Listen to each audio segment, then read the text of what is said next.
What's up, guys? Welcome back to another Dumpster Talk. We're here with our friend Jeff Nicklaus from J&J Service Solutions. Like how we know Mr. Nicklaus, we actually all, Todd, and Carrie all played football with your son, Andrew. So shout out Squirt. Shout out our boy Squirt. I don't know, Mr. Nicklaus, just welcome to the Dumpster. What do you think? What were you thinking when you got called out here? Well, first I was a little nervous because Mr. Sod can be a little intimidating, but no, I watched most of the talks you guys have posted and put out there on social media. I think it's exciting that you guys are learning not about just what you guys do, but how the industry works, So I think it's exciting to see what you guys are doing. I like the way that you guys are creating some awareness. I love the team, but you guys are building as a team. You can see it. Each one of your episodes is another opportunity where you guys have shown that you not only enjoy what you're doing, but you're trying to take it to the next level. We appreciate it. It's exciting. Yeah. Thank you. So I'm honored to be here. All right. Yes. Thank you. Well, Dan always talks. He talks. I'm sure we've all heard it. Like how Jeff Nicklaus is one of his top guys, and you've always teach him so much. So have you always been close with Dan, or kind of you met him in high school, or kind of how'd that go? So I was an upperclassman. Dan was an underclassman. Yeah. And so I knew him through high school, but ultimately in the last maybe 10 or 15 years, as our kids were growing up with Kat and Andrew and the kids growing up, but playing basketball with him, St. Leo's, definitely been on the receiving end of his. He throws some elbows. Sometimes. He throws some elbows. Him and Dr. Carroll, they throw some elbows, but no. And then really when I started the business here in 2010, being able to see him on a more regular basis, having a bad day, stop down, having a good day, stop down, see what you guys are doing. So, awesome. Love what you guys are building. Yeah. What's I don't know. You want to ask about his back? What's your background, kind of?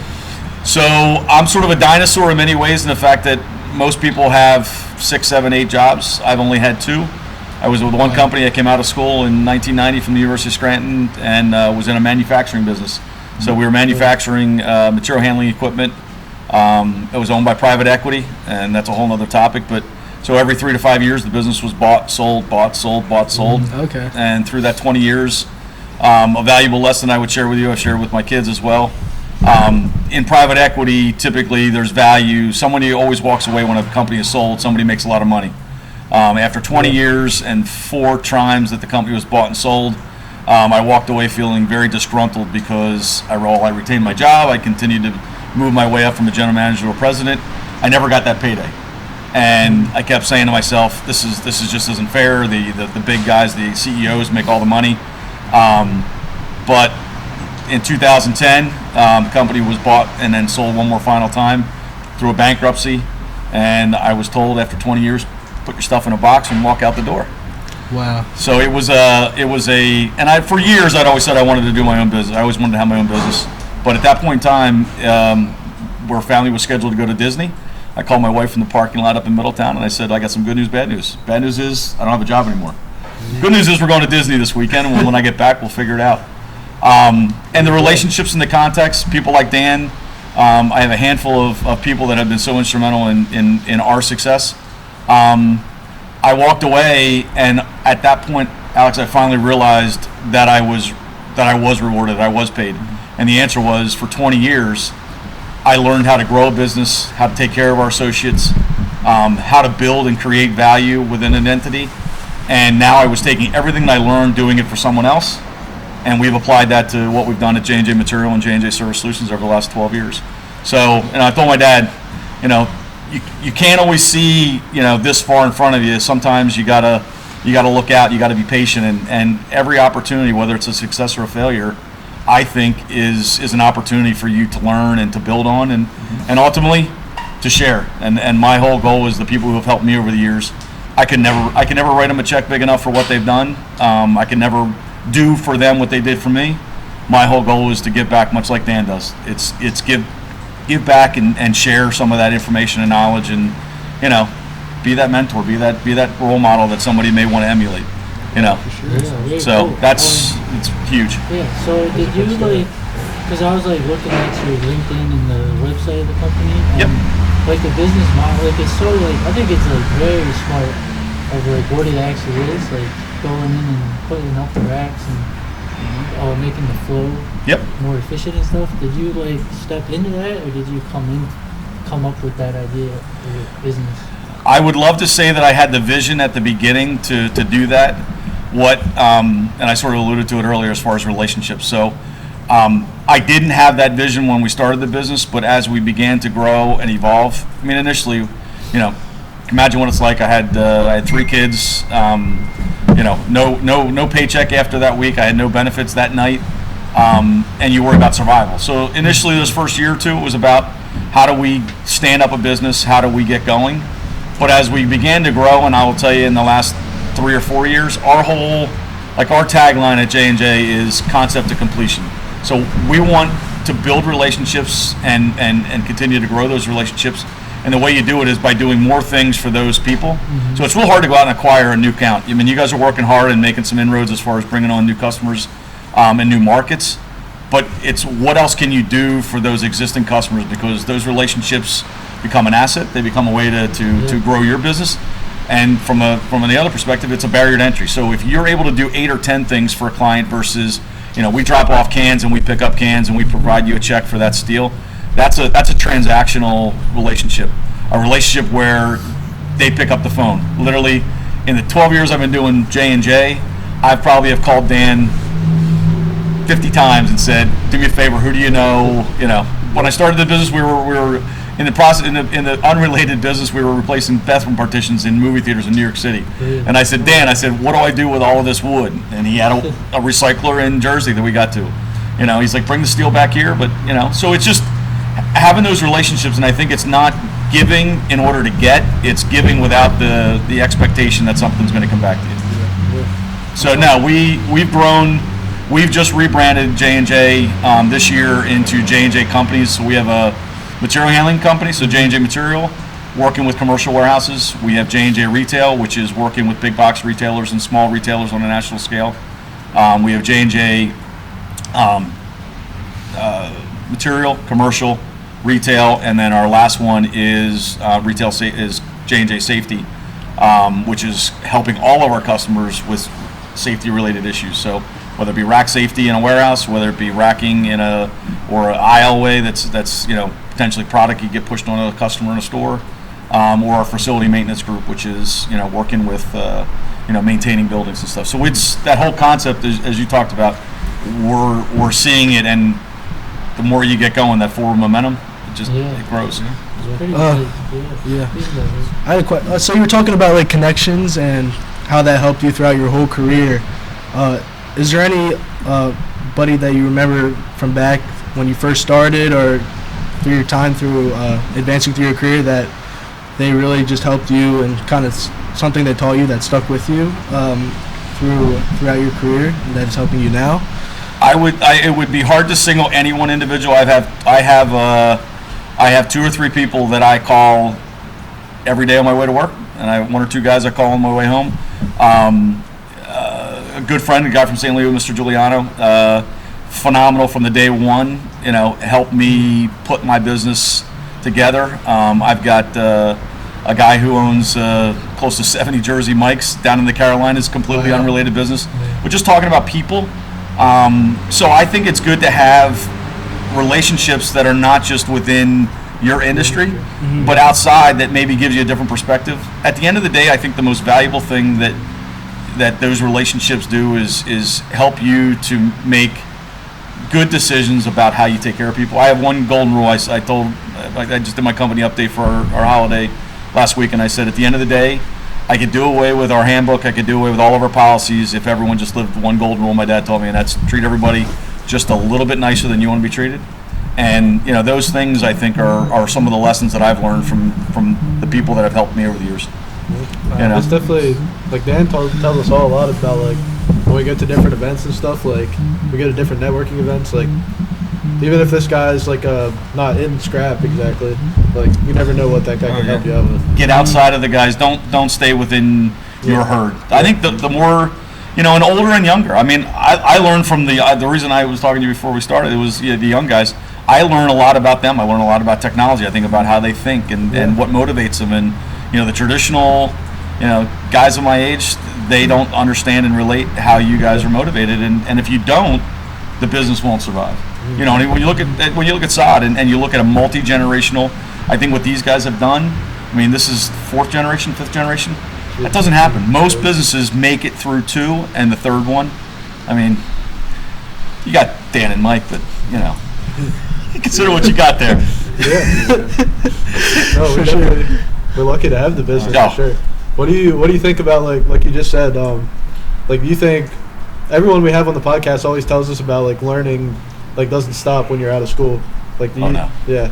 So that just kind of when you get out of school. It absolutely, because I mean I can look back and think about how many things that I learned in different things, but I'll tell you the ethics classes, the strategic thinking, being organized, being disciplined. Wake up every day and make a list, man. Make a list of what you want to achieve. That's something that I was in my early 50s, and I finally, one of my advisors basically said every day I want to see a list, and at the beginning of every year I want you to make 5 personal goals, 5 business goals, and 5 spiritual goals that are going to make you better.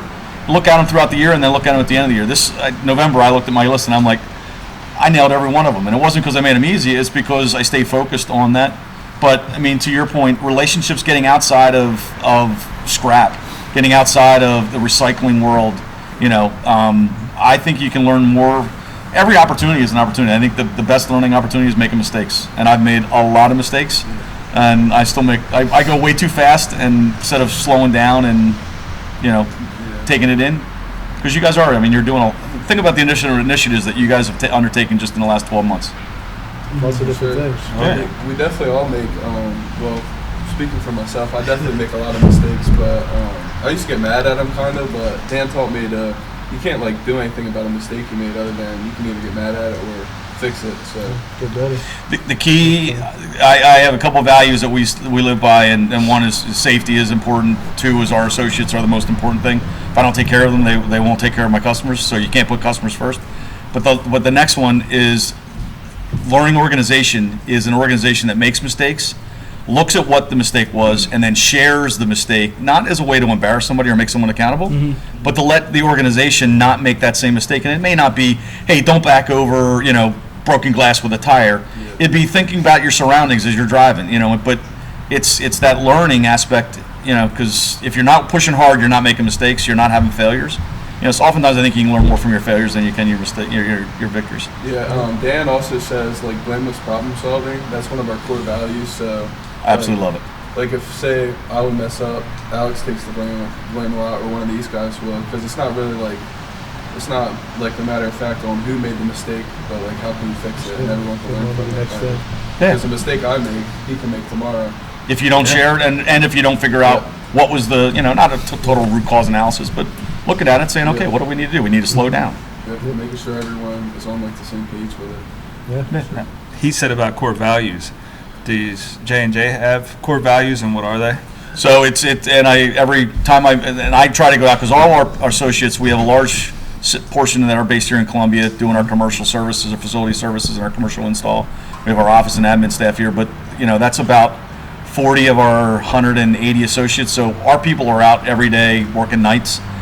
So I try to get myself, and I haven't done a good job of it this year, but in the past, get out and meet with them and talk to them about who we are, because many times there's turnover, and they don't get a chance to see a name with a face. You guys have the advantage of being here and sort of doing a huddle up before and at the end of the day, which it helps. But when you're a remote and more remote, you got to spend that time doing it. And the 3 things I stress first and foremost is safety. I need everybody going home in a better shape than the way they came to work, which means they made some money, they learned something, and they created some value. And then the second thing is taking care of our associates, meaning everyone needs to take care of each other, and I will never put a customer ahead of our associates. The second that anyone says the most important thing to us is our customers, then they basically said the people who create that value and take care of those associates are second.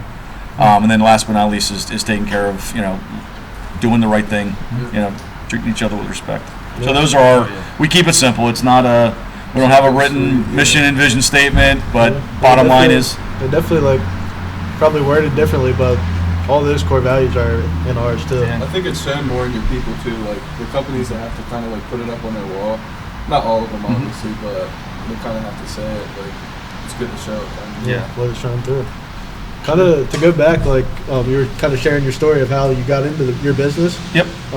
Like so, Mason, you've been here with, like this is what your second month with us. Yep, going on my second month. So he came from Turkey Hill, and he like already has taught us a lot about like it's how it was so different at his last job. Mm-hmm. Like, what do you think is the difference of like a big like I guess working like I don't know, having your own business versus working out in like How about big business versus small business? Yeah, big corporation. Yeah. So, graduating from school, I wanted to go work for Arthur Anderson. Wanted to work for one of the big accounting firms. Wanted to go work for somebody big because they had this name. It was recognized. I went to work for a small company, and the first company I worked for was J&D. Now I own J&J, but nobody knew it. And it was a sort of an ego thing where you work for the small company. And you're traveling and you're meeting people and you got friends outside of the area. They have no idea who you are or what you do, or it's sometimes hard to explain. So I've always struggled, with my career path. But now looking back, 30 some years, I think it's a personal decision. There are benefits that you get from working for a big company because there's standard. There's opportunities typically to promote within. There's opportunities for career advancement. There's training. There's education. You sort of get that pedigree of how things should be done. What you don't get is you don't get the ability to see what you guys are seeing. You guys are seeing everything from, you just talked to me about how you process retail customers coming through here. You guys were actively involved in that decision process and setting it up, and you own it. And if you want to improve it, I guarantee you, if you went to Dan and Mike and said, hey, here's something we'd like to do, you don't get that in a big company. You're a number. So I don't think there's a right or a wrong or a benefit of one or the other. I think it's a personal decision. For me, it was better. I came from small high school or small grade school, small high school, small college. So I was intimidated as far as being a big number, but I always said I wanted to. In reality, it was better for me. I don't urge my kids to do one or the other. I think they got to do that. It's a personal decision. Both have opportunities for you to grow and develop as a person, as in a profession. Yeah, for sure. Guess you just got to kind of be the best you can in whatever one you're in. Really. And if it doesn't work, I always said, do the right thing. If it isn't working, sit down and talk to somebody. Don't get frustrated. Don't I've in a very positive way. I know it comes off the wrong way, but I've also told, being in management for 30 years, I've always told people, if you're not happy here, please leave. There's somebody outside here, and granted the last 2 years with COVID, with labor like it is, there hasn't been. But I've always said if you're not happy, leave, because it takes really one person to complain and to bitch, and then somebody to listen, and then that person who listened then complains, and 2 becomes 3, 3 becomes 5, and it becomes a cancer. So I've always urged, life is short. Go do what, if you're not happy here, go find something that is, because not only are you making yourself miserable, you're making someone else miserable. So it's in a very positive way. I've never tried to persuade as, leave. Yeah. But if I can't do something and we're not the right fit for you, Dan kind of does the same thing. Like, it's not his way or the highway. It's like he'll be like, if you don't want to be here, like he still loves us, but just leave, kind of, because. Well, let's try to figure out what's making you unhappy. Why, what is the issue? I mean, you don't want to work hard. Well, then, good luck trying to find a job somewhere. You're going to work hard one way or the other. But you gotta feel like, I think everyone wants to have a purpose. I mean, purpose-driven life is the only way to go. I think communication's the biggest thing too that I found. I had a couple jobs before here that like say I would be having a bad day, the bosses wouldn't even care or even be there to care. So here, I never left here. I can honestly say I never left here upset or anything. Michael is also Dan, but definitely Michael. He I don't know what it is, but he just knows pretty much how to make you feel better about it. Complementary personalities, and that's why they definitely click. At the end of the day, you gotta feel like you're heard, and that there again. I mean, it's another advantage of. So it's not only you're on the receiving end of it, but as you grow in your careers, think about it. Think about the role and the responsibility that you take on as a middle manager and as a senior manager down the road. That how you felt coming out where no one communicates with you, no one talks to you. It's a simple hello and truly listening. Someone's dead, because you never know what's going on in their life outside of here. So it's good to just call up. It's easy too.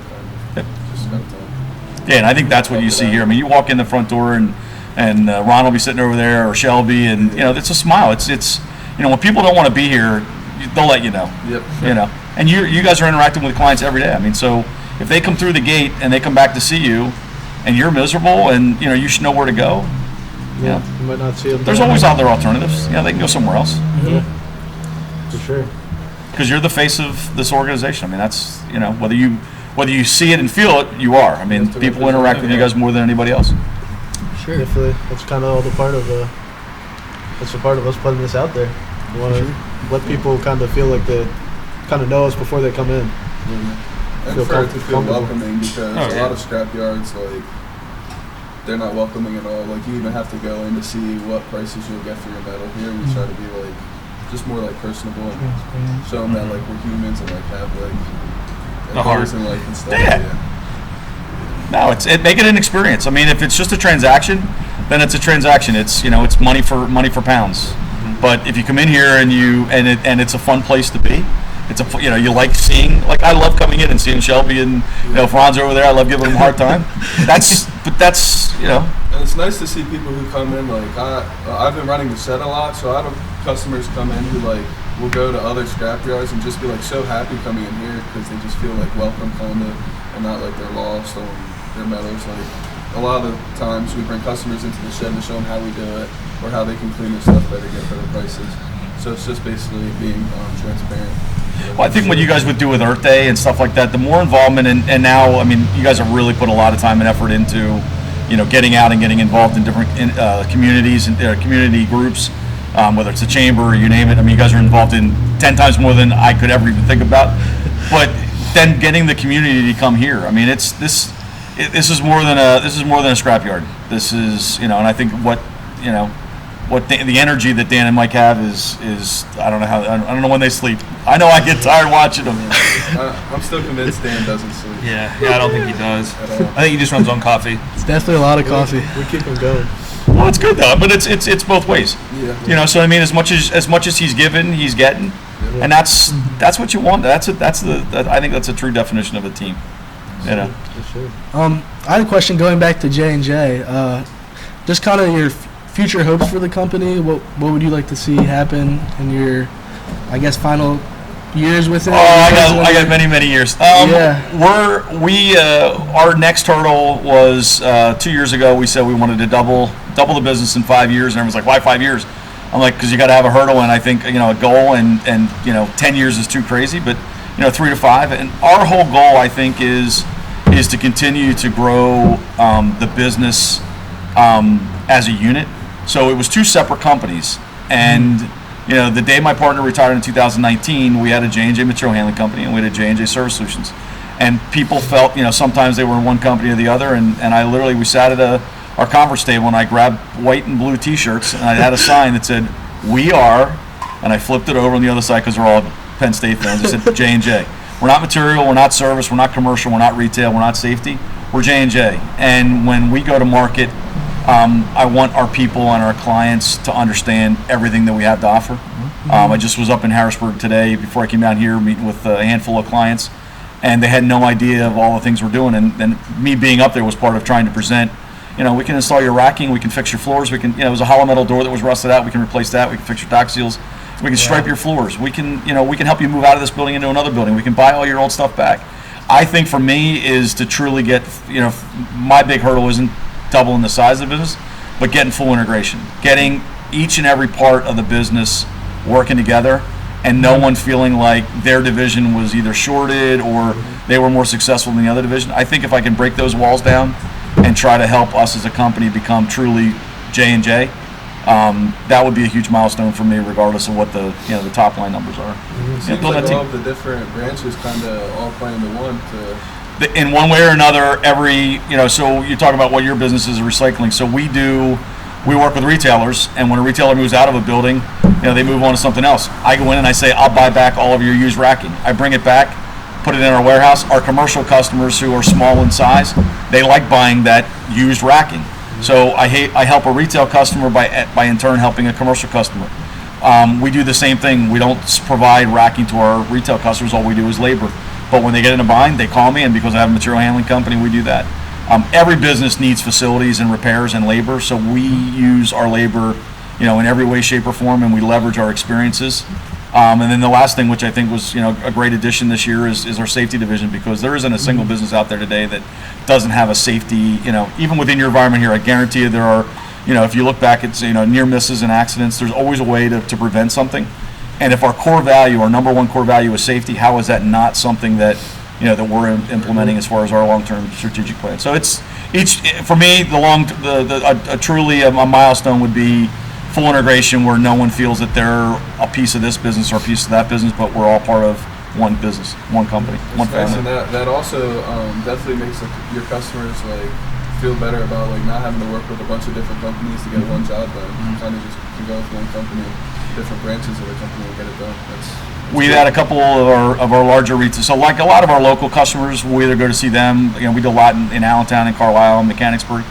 Sometimes they'll come to the facility, but when you come, if you ever have an opportunity to come to our facility here in Columbia, our retail customers from Atlanta and Charlotte and Lowe's and Home Depot, these guys are coming, Floor & Decor. They come and they see it and they're like, I had no idea, because again, we're trying to get that integration. We're not there yet, but when they come and they see how each and every one of these pieces and parts work together, it helps sell the message. I think the more that you guys can continue to be in the community, and the more that you can get the community to come here, whether it be Earth Day or other functions, to understand what is SOD all about. You know what I mean? Let them know kind of everything we offer. Yeah. Would you say that's one of the hardest parts, kind of trying to get your customers to figure out all the different things that you offer to them? Or I know you were talking about how you were just telling a recent customer about. It is hard, I think, because oftentimes it comes across as you're selling. So looking at an opportunity, we help. We have our permitting services, so we help people who are installing something. Work with the municipality. We have a whole group that does permitting. We just helped a client the other day that didn't use us, but got in a bind and called me and said, "Hey, can you help me, or do you know somebody?" I'm like, "This is what we do," and walked them through how we can assist them. And they're like, "I had no idea." Now they're going to come to us for everything else going after, but it wasn't me selling them on, "Hey, do you know that we do this?" We're getting ready to roll out facility maintenance, so we're going to sort of push a blitz of how we can be in our customers. So we don't sell forklifts. We're a material handling company. So how do I get my customers to understand who we are and what we do? You got to have physical presence. You got to look each other in the eye, even in this virtual world. So we're rolling out facility maintenances, and we're going to start in central Pennsylvania, Lancaster, Lebanon, York, Harrisburg, so that we can get a service tech out there. And we're doing things that we never did before. UPS, the 1 million square foot up in Harrisburg, we own 65 big screen televisions. It has nothing to do with racking. But our facility guys can build walls, they can do drywall, they can do paint, flooring. They can use the level, and so it's just their command center up in Harrisburg, and so it's just stuff like that. So we're going to try to communicate that out. So I mean, it's all different ways, Gary. Yeah. Well, once your customers know that you're willing to pretty much help them with anything they need, definitely makes them feel comfortable. And we're always transparent in the fact that we tell them this is what we do. We don't do electrical, we don't do plumbing, we don't do HVAC. You want us to do it, we'll manage it. But I'm not going to try to do we do it all, and we really don't. So I think it's that being honest about, you guys are good in certain markets. I think you get outside of your geography as far as being able to do the pickups and stuff like that, or if you're in a type of service that they're looking for, and you tell everyone that we can do everything. Yes, we can, but you really can't. I think it's being honest and telling them maybe that you can't, not that you can't, but here's the true story. If you want me to, I can do. Correct. Yeah, we had a customer. I was just up in Harrisburg, and the guy says, can you help me with this door? And he didn't know that he knows we do dock doors, but it was a hollow metal door with an intricate lock safety. I'm like, I can't do the locks. I'm not a locksmith. You're gonna have to disarm that. I said, but I can replace the door. I can do this. I can. It also shows that you guys care and not personally, I feel like sometimes when you hire someone like that, they might just want to get in and get out and just get the job done and on to the next. But it seems like you guys really care about them being happy with what you guys did before you go on to the next. But that's an extension of the people. If you think about, so it's not myself or my sales team or my senior managers. It's my service techs. It's my project managers. It's our installers. They're the face of. You are the face. They are the face of who J&J is. So if all they want to do is go in and get out so that they can get home because they want to go to a ball game or they want to do something, they want to work on their car, But if they take the time and the customer says, well, can I show you this? And he says, you'd have to call Eric or Dan or somebody or Bali. But if you take the time and effort, because it's you guys are the face of who SOD is. You know? Yeah, that is true. Like I don't know what we did, but we screwed that door up there the other day, and I don't know, 2 of your guys came out. They were nice. They got it done, got it right. Oh, yeah. We got our facility maintenance team is ready to roll out. We're excited to. We have a full-time guy just going to get ready to lead that business for us. But yeah, we're excited. And again, referrals, word of mouth. I mean, so people may have used other services if they've had a bad service or they felt like they, and again, it's a lot of arbitrary. I mean, I know. I said the early story about bringing back bathroom partitions. I said, Dan, I've got stainless steel bathroom partitions. It was about 10% stainless steel and about 90% wood.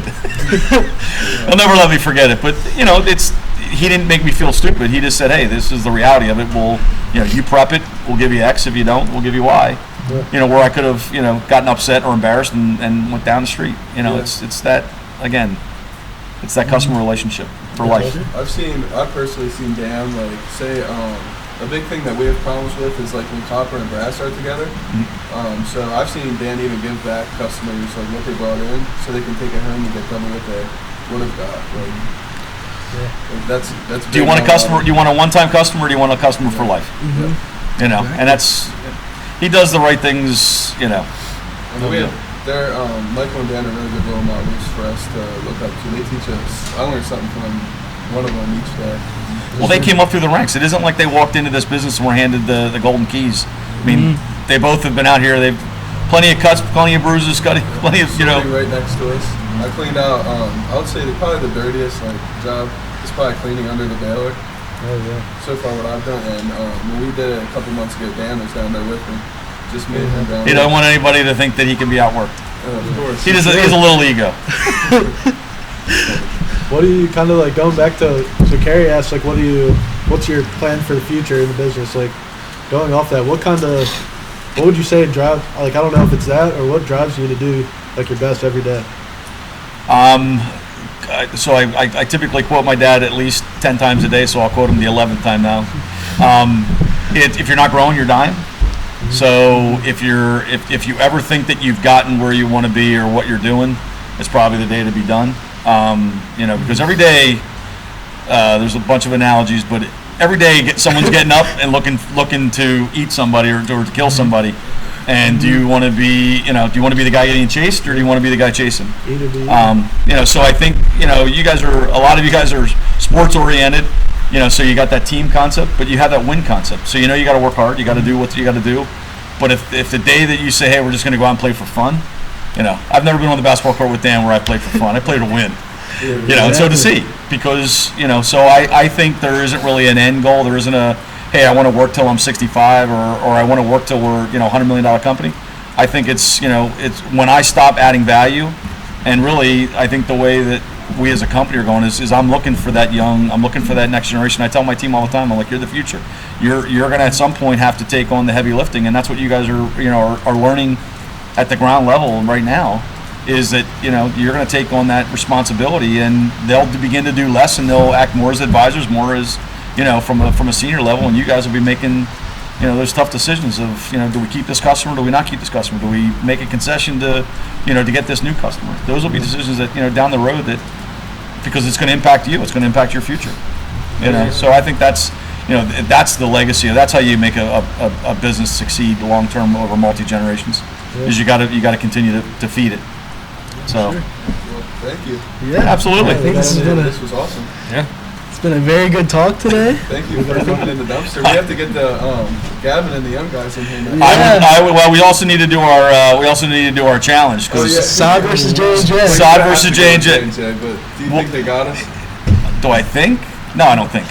I know. Oh! So it's going to be a multi-generation. It's going to be, a little bit of skill, a little bit of strength, a little bit of endurance, and then whatever else you guys want to come up with. But I guarantee you, you guys are great, but you're not J&J material.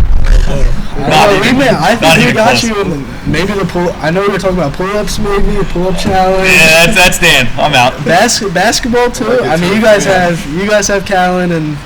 Oh, no, we've got. Squirt, we have. Cash is one of our lead service techs, and he guarantees me he can throw down on anybody. Yeah. Winter break. I think everyone's home. I'd be. You know what? Let's just name the location, and J&J will be there. Yes, for sure. That'd be great. I appreciate the opportunity, guys. You guys, it's exciting to see what you're doing. Yes, sir. Thank you. For coming. Appreciate You it. bet. Absolutely. We'll see you guys next time. See ya.